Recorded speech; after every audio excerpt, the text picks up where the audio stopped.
it's another wonderful week, and we are very excited to come your way with Ask Your Pharmacist on Drugnet TV. My name is Peggy Sanor, and the show is proudly brought to you by Drugnet, your #1 online pharmacy. You can download the Drugnet app and order all your medications and have it delivered to you. This is also brought to you by the Pharmaceutical Society of Ghana, supported by Samus Pharma, with C-Fort, the best vitamin C plus zinc supplement. And thank you to our media sponsors, ETV Ghana and GH1 Television. We're going on this break. We'll come back with more content. Don't go anywhere. Are you tired of roaming for your medications and can't find them? Sick and alone and can't get anyone to get your drugs? Do you need to talk to a pharmacist? Or do you feel uncomfortable when buying certain drugs from the pharmacy? Do you want your drugs to be delivered to you at the comfort of your own home or office? Then it's time to download the Drugnet app, spelled DRUGNET, from the Play Store or the App Store to enjoy total convenience. Use Drugnet, your #1 online pharmacy. For further inquiries on Drugnet, call 02400244455. Thank you so much for staying tuned. You are watching Ask Your Pharmacist. And today we are going to talk about menstrual disorders. And our guest pharmacist is Dr. Mark Dradeosi. He is a clinical pharmacist specialist, a university lecturer. He's also a fellow at the Ghana College of Pharmacists and the head of pharmaceutical services at the International Maritime Hospital. Doc, welcome to Ask Your Pharmacist. Thank you. Okay, Good so to have you here. Well, great to have you too. And I know we're going to talk about menstrual disorders. What is your take on menstrual disorders? Menstrual disorders are disorders that women of childbearing age go through every month, every 3 months, year long, or just for a few hours.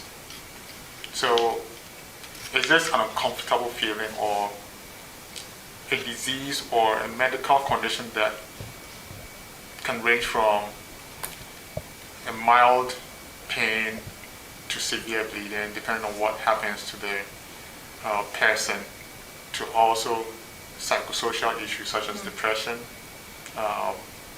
mood swings, and a whole lot of other things. Wow, that sounds like a lot. So what are the causes for menstrual disorders? It depends on what is happening. In general, there are different types of menstrual disorders, and the causes will be based on the type of disorder you have. So there's no general cause for all the mental disorders, but we have to pick them one by one, and then we can explain what causes them. Okay, so let's talk right about the clinical manifestation. What are the signs and symptoms of menstrual disorders? Menstrual disorders consist of either heavy bleeding or no bleeding, or little bleeding.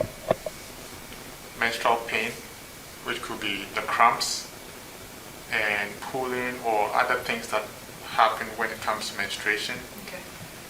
There's also the psychosocial issues, such as mood swings, getting depressed, getting anxious, all the host of other things that go along that line. And then there are people also who really have no menses at all, even though they are of the age that they should be menstruating every month. So depending on what is going on, for example, the one for the brain-related issues, the psychosocial, could be due to hormonal changes within the body before your menstrual period.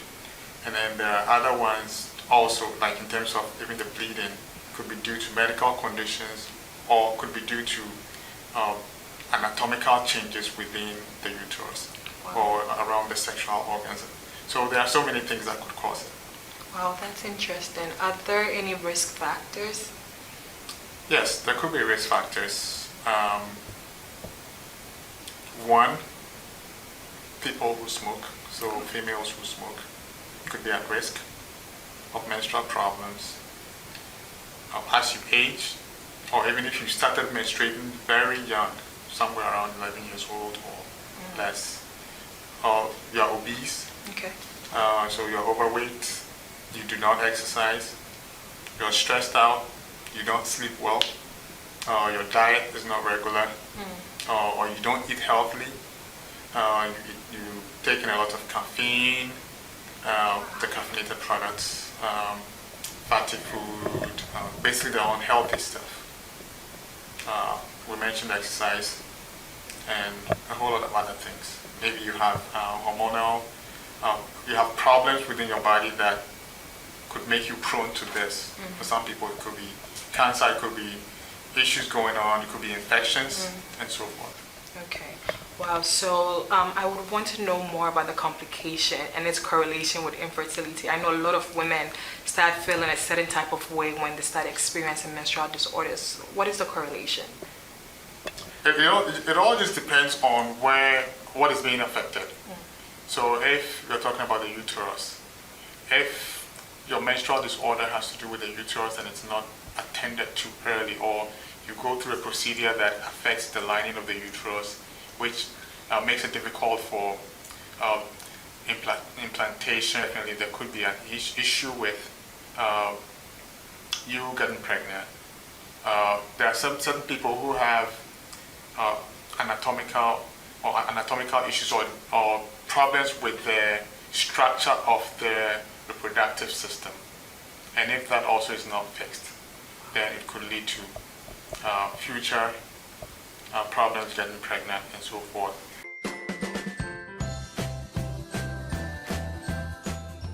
Hey Kofi, are you coming to the party? Everyone is here. Oh, Mido, I'm not well, and I feel too weak to go out and get drugs. Oh, Kofi, why the hassle? You can order all your drugs on the Drugnet app. Drugnet app? Yes, Drugnet app. I don't stress myself any longer. I just go on the app and upload all my prescriptions, or call the pharmacist on the app, and my drugs are sent to me at a fee of only 5 cedis. Wow, this is amazing. I feel better already. It's time to download the Drugnet app on Google Play Store or the App Store and enjoy total convenience. Drugnet, your #1 online pharmacy. Okay, so Doc, we went on the street, and of course this is a big area for a lot of people, and they did ask a lot of interesting questions. Let's hear about it. I would like to know why, if you're on your cycle and then you take in milk, maybe you stop flowing the next day or maybe just 2 days after, you don't complete your 7-day cycle or 5-day cycle as you're supposed to. Dairy milk or milk in general should not stop the flow of your menses. But however, consumption of milk can actually make your cramping worse because of the release of certain types of chemicals in your body. So it's not recommended that you drink a lot of milk during your menses, even though research has shown that drinking milk even up to 21 days continuously will not really affect the flow of blood during your menstrual period. Obebu ni sana ni aviasi bewi ni sama patema wo ni nyina obi ahun se o ya se rebusu mu fufrom pese mi bisa se de na edi sa haw no esusu eba sa haw no e haye pa eti pese mi hu de edi ba na de ese se ye emfa ho damase. So ask the question, ask the reason why some people experience severe menstrual cramp month after month with no cure or no remedy. Well, in the first place, the menstrual cramps can be managed, or they can be managed, but until you find the root cause, it is difficult to treat. And these are also not something that you can treat and they won't come back. Because some patients or some females will go through their menstrual cycle without a problem, absolutely no problem. Others too. What causes the cramps is the release of certain chemicals that lead to contractions within the uterus. That's what leads to the cramps. So if until you are able to suppress the release of those chemicals, you will always receive continue having the cramps during your menstrual periods. So the key thing is identifying that as a problem and managing it. All right, I want to know the reasons why some people go through severe menstrual pains when they are menstruating. It is very, very consistent that when they go to the hospitals, the doctors aren't saying anything. They just say, oh, it will go. What is actually the problem? That is my question.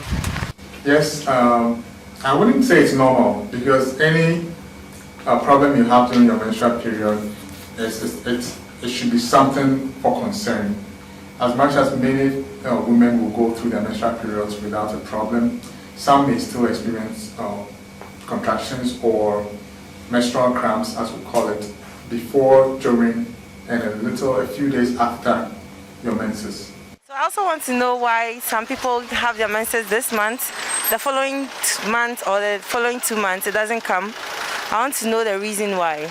The reason why some people have irregular periods, maybe one period this month, not having another one the next month. It could be due to a few things.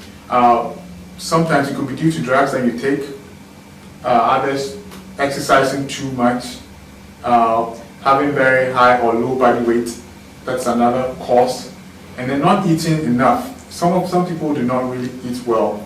So there are so many things, including even hormonal issues as well. So it's always good to speak with your physician, with a pharmacist, or other medical professional if you experience some of these things, so you can properly be diagnosed and then get the right treatment. Me person me bisa say, menopause no fi how many age na say unya menopause. So the last question was, at what age does menopause begin? Menopause typically will start in most females after the age of 40, or between the ages of 40 to 50. Average is around 51 years old. But certain people may also start experiencing menopause in their 30s. And then sometimes it can extend as high as to 58 or 60 years old. So, but the average age is between 40 to 50 years old. Okay, so Doc, we have a couple of questions from social media, and the first question is, does frequent intake of post-pill result in menstrual disorders? And the second question is it normal to experience severe cramps before, during, and even after menses? So frequent intake of post-pill, which also we call the morning after pill or emergency contraceptive pill, may sometimes lead to bleeding, especially for just about 2 or 3 days after you've taken the tablet. But if bleeding continues beyond that, it is good to speak to a medical professional. Yes, I wouldn't say it's normal, because any problem you have during your menstrual period, it should be something for concern. As much as many women will go through their menstrual periods without a problem, some may still experience contractions or menstrual cramps, as we call it, before, during, and a few days after your menses. But if it continues and it's unbearable, it's good to always speak to a healthcare professional, a pharmacist, or a physician. I mean, Doc, this is very educated. What is your final word on this subject area? So, common menstrual disorders can be grouped into just about 4 different disorders, and I'll touch on them quickly. Premenstrual syndrome, which happens before your menses. There's also amenorrhea, which is divided into the primary, whereby there's no menses, there's no flow even at puberty. And then there's a secondary amenorrhea, whereby the patient or the client actually has flow. They've been menstruating, and then all of a sudden things go out of control. It becomes abnormal or not regular. And then there's also dysmenorrhea, which is the painful menstrual periods that people experience. And then finally the menorrhagia, which is the heavy bleeding, the prolonged bleeding, and so forth. All these can be managed if you come in and speak to a healthcare professional and you are properly diagnosed. There are also lifestyle things that can be practiced to help manage some of these conditions. And then aside from that, the hormonal problems that can happen leading to bleeding, there could be things like infection of the uterus or cervix, uterine fibroids, blood clotting problems, some types of cancer, including uterine, cervical, or vaginal cancer, and then chronic medical problems such as your thyroid and so forth. So it's always good to speak to a medical professional when you're experiencing some of these things. There are hormones that are produced leading to all the cascade of the menstrual problems. So always make sure you check with your pharmacist or your physician and take very good care of yourself. Exercise is important, but sometimes you're the best doctor. So I wish you well. Up next is Dose for Healthy Living. Don't go anywhere.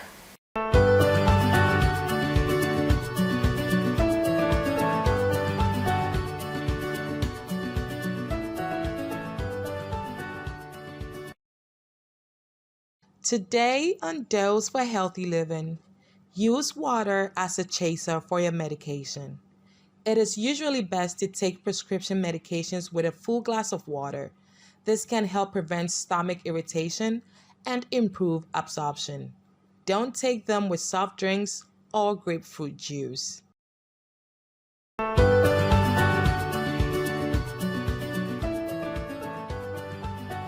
I hope you enjoyed this exciting episode of Ask Your Pharmacist. I actually did learn a whole lot, and I hope you did too. This show was proudly brought to you by Drugnet, your #1 online pharmacy. Go ahead and download the Drugnet app on Google Play Store or the App Store. Have your medication delivered to you at a cool price. This is also brought to you by the Pharmaceutical Society of Ghana, supported by Beat C4, the best vitamin C plus zinc supplement from Samus Pharma. Thank you to our media sponsors, ETV Ghana and GH1 Television. Please go and subscribe to our YouTube channel, Drugnet TV, and watch all of our episodes. I'll be coming your way with exciting content. Until then, be safe. And like I always say, always ask your pharmacist, because what goes inside of you is merely irreversible. My name is Peggy Sanuel, and bye-bye.